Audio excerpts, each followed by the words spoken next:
بسم اللہ الرحمن الرحیم۔ اللہ تبارک و تعالیٰ کے بابرکت نام سے شروع کرتی ہوں۔ حضور نبی اکرم صلی اللہ علیہ وآلہ وسلم کے زمانے میں عرب کے کچھ لوگ ایک یہودی عالم کے پاس گئے اور یہودی سے کہنے لگے کہ حضور اکرم صلی اللہ علیہ وآلہ وسلم سے ایسا کیا سوال کیا جائے کہ ان کے نبی ہونے کی حقیقت بھی پتہ چل جائے۔ جواب میں یہودی عالم نے حضور نبی اکرم صلی اللہ علیہ وآلہ وسلم سے 3 سوال پوچھنے کا کہا، جن میں سے ایک سوال یہ تھا کہ اصحاب کہف کون تھے۔ لہٰذا اللہ تبارک و تعالیٰ نے اپنے محبوب صلی اللہ علیہ وآلہ وسلم کو اس کا جواب قرآن پاک کی سورہ کہف میں پوری ڈیٹیل کے ساتھ بتا دیا تھا۔ یہ حضرت عیسیٰ علیہ السلام کا زمانہ تھا جب اللہ تبارک و تعالیٰ نے ان کو آج کے زمانے فلسطین کے علاقے میں لوگوں کو اسلام کی تبلیغ کے لیے بھیجا۔ یہ علاقہ اس وقت رومی امپائر کے حصے میں آتا تھا اور یہ بتوں کو پوجنے والے لوگ تھے۔ یہاں ایک یہودی بادشاہ کی حکومت تھی جو رومن حکومت کے مطابق ہی کام کرتا رہا۔ حضرت عیسیٰ علیہ السلام نے یہاں تبلیغ شروع کی تو رومی لوگ آپ کے خلاف ہو گئے، آپ کو گرفتار کر کے آپ کو سولی پر لٹکانا چاہا، مگر اللہ پاک کے حکم سے آپ کو زندہ آسمانوں پر اٹھا لیا گیا۔ اس واقعے کے کچھ سالوں بعد یہودی لوگوں نے رومی لوگوں کے خلاف بغاوت کر دی، جس کے نتیجے میں غصہ ہو کر ٹائٹس نامی رومی بادشاہ نے یروشلم اور فلسطین پر حملہ کر کے اسے پوری طرح تباہ کر دیا، یہاں تک کہ بیت المقدس کو بھی اس نے پوری طرح تباہ کر دیا۔ اس بیچ اس نے 1.5 لاکھ یہودیوں کو قتل کر دیا۔ جو یہودی رہ گئے تھے وہ جان بچا کر فلسطین سے نکل گئے، اور یوں صرف عیسائی لوگ جو حضرت عیسیٰ علیہ السلام کو ماننے والے تھے، صرف وہی لوگ فلسطین میں موجود رہے۔ دوستو، اس میں دقیانوس نامی بادشاہ کی حکومت تھی جو کہ رومی تھا اور بت پرست تھا، لہٰذا اس کی حکومت میں موجود عیسائی لوگوں پر اس نے ظلم و ستم کرنا شروع کر دیے، یہاں تک کہ حضرت عیسیٰ علیہ السلام کے ماننے والوں کو، یہاں تک کہ ان کے نوجوان حواریوں کو ایک روز اس نے اپنے دربار میں بلا لیا اور ان سے کہا کہ میں تمہیں کچھ دن کی مہلت دیتا ہوں کہ تم اپنے نئے دین یعنی عیسائیت چھوڑ دو، ورنہ میں تمہیں قتل کروا دوں گا۔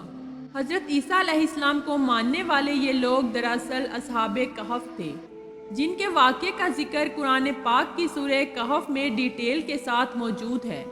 ان نوجوانوں نے جب یہ دھمکی سنی تو بہت پریشان ہوئے، کیونکہ وہ اس بادشاہ سے لڑنے کی ہمت نہیں رکھتے تھے اور نہ ہی اس شہر میں رہ کر حضرت عیسیٰ علیہ السلام کے دین کی تبلیغ کر سکتے تھے، ورنہ دقیانوس بادشاہ ان کو قتل کروا دیتا۔ لہٰذا انہوں نے شہر چھوڑ کر کہیں بھاگ جانے کا فیصلہ کیا اور اللہ پاک کی ذات پر بھروسہ کر کے شہر سے نکل گئے، یہ سوچتے ہوئے کہ اب اللہ پاک ہی ہمارے لیے کوئی فیصلہ کرے گا اور ہمارے لیے کوئی نیا راستہ بنائے گا۔ یہاں تک کہ وہ ایک پہاڑ کی گفا میں جا کر چھپ گئے اور وہیں اس گفا میں ہی رہنے لگے، اور وہیں سوتے سوتے 300 سال کا عرصہ گزر گیا، یعنی 300 سال تک یہ لوگ اسی گفا میں سوتے رہے۔ دقیانوس نے جب ان لوگوں کو تلاش کروایا تو اسے معلوم ہوا کہ وہ لوگ اس گفا کے اندر موجود ہیں، تو وہ غصے میں بھڑک اٹھا اور اس نے غصے میں آ کر حکم دیا کہ گفا کو ایک پتھر کی دیوار لگا کر بند کر دیا جائے، تاکہ یہ لوگ اسی گفا میں رہ کر ہی مر جائیں اور کبھی باہر نہ آ سکیں۔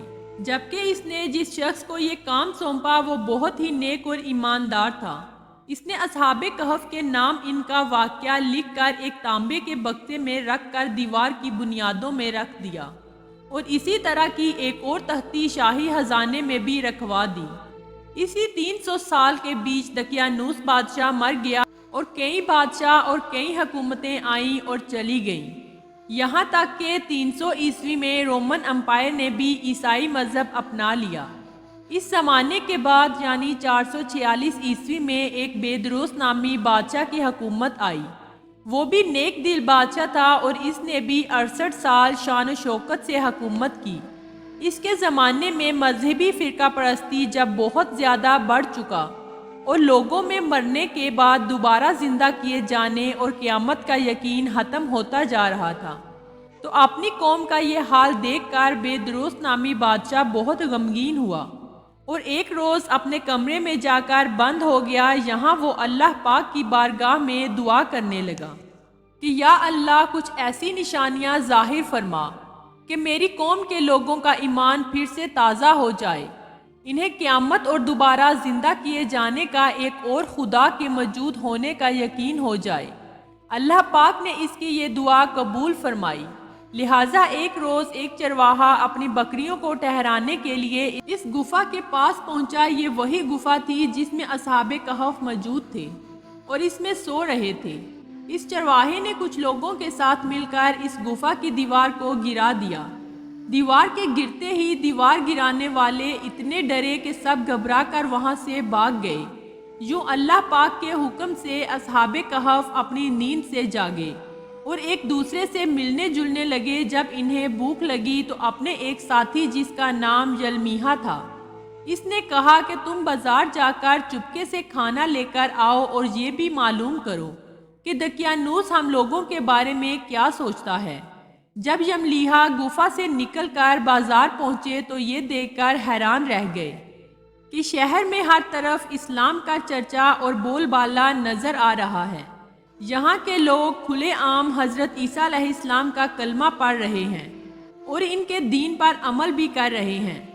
اس الجھن میں یملیحہ ایک دکان پر کھانا لینے کے لیے پہنچے اور کھانے کی قیمت کے بدلے میں دقیانوسی زمانے کا سکہ دکاندار کو دے دیا، جو کہ ظاہر ہے 300 سال پہلے کا تھا اور اب بند ہو چکا تھا، یہاں تک کہ اس کا کوئی پہچاننے والا بھی باقی نہ بچا۔ دکاندار نے جب یہ سکہ دیکھا تو اس کو شک ہوا کہ شاید اس کا کوئی پرانا خزانہ ملا ہو، لہٰذا اس نے یملیحہ کو سپاہیوں کے حوالے کروا دیا تاکہ وہ ان سے خزانے کے بارے میں پوچھ گچھ کر سکے۔ یوں سپاہیوں نے یملیحہ کو پکڑ لیا اور ان سے سوال کرنے لگے کہ بتاؤ وہ خزانہ کہاں ہے۔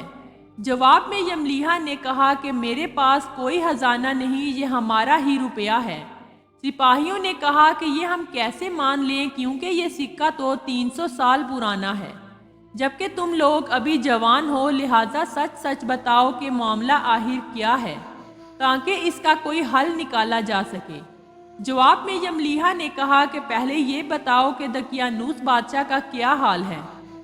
سپاہیوں نے جب یہ نام سنا تو کہا کہ آج کے زمانے میں پوری دنیا میں اس نام کا کوئی بادشاہ موجود نہیں، مگر ہاں سینکڑوں سال پہلے اس نام کا ایک بے ایمان بادشاہ گزرا ہے اور وہ بت پرست تھا۔ یہ جواب سن کر یملیحہ چونک گئے اور پریشان ہو کر رہ گئے اور بتایا کہ ابھی کل ہی تو ہم اس کے شہر سے اپنا ایمان اور جان بچا کر بھاگے تھے اور میں اور میرے ساتھی قریب کی ایک گفا میں چھپ گئے تھے، جبکہ میرے باقی ساتھی اس وقت بھی اس گفا میں موجود ہیں۔